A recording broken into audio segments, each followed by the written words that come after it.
Hey everyone! In today's video, I'm going to show you how to install the Google Play Store on your iOS device.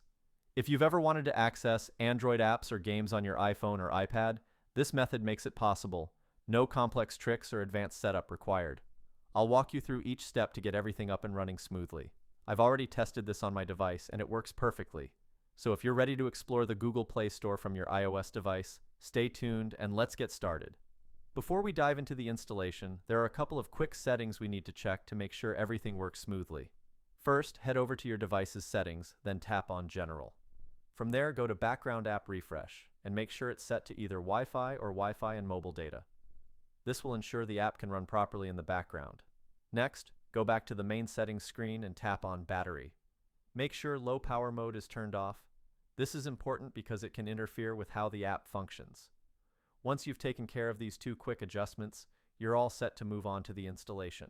Now that we've got the basics covered, let's move forward. Open your browser and go to tweakoapp.com.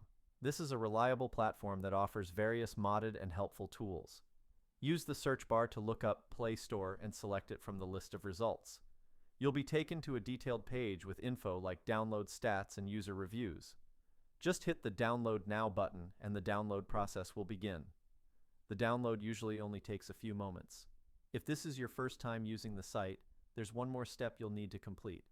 Don't worry, it's quick, simple, and completely free.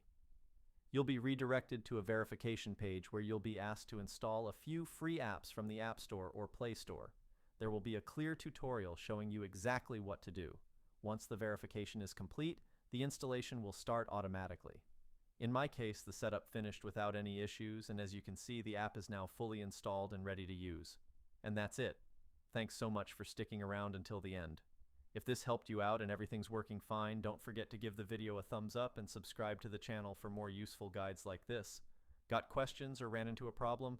Drop a comment below and I'll do my best to help you out. Thanks again, and I'll see you in the next one.